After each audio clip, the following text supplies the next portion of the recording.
Hey everybody, welcome to the Dustopper shop. I'm John, this is Riley, and today we're going to be talking about what is a dust stopper.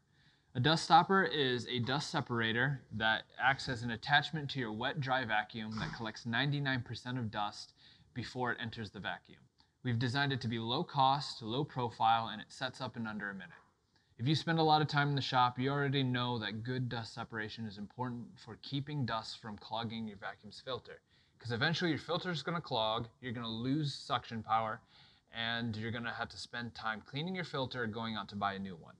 With the dust stopper collecting the majority of that dust before it enters your vacuum, it's going to prolong filter life, saving you time, money, and reduce the amount of waste that comes from throwing away bad filters.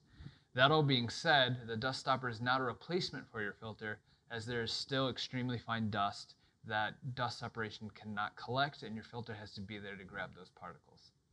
When you purchase a dust stopper, 3 things are included: the separator, a 9-degree elbow, and a 36-inch hose with a 2.5-inch diameter. Easily snap the dust stopper onto a 5-gallon bucket, and you're ready to hook up to your vacuum. The dust stopper has a small, low-profile size that makes it effortless to fit in any workspace. All this separated dust drops right into the bucket, where it's easily disposed of and contained. Along with our setup under our saw stop, we also have one tucked away behind our miter saw and one that's mobile, so we can take it around anywhere in the shop. So now you've learned a little bit more about the dust stopper, and you've seen how we set it up in our shop.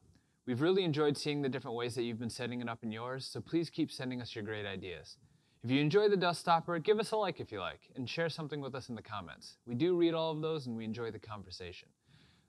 Also, if you want to learn more about dust collection, or you just enjoy woodworking in general, subscribe to the channel. We've got a lot more stuff coming, and if you want to keep in touch, click the bell icon and you'll get notifications as we put out more videos.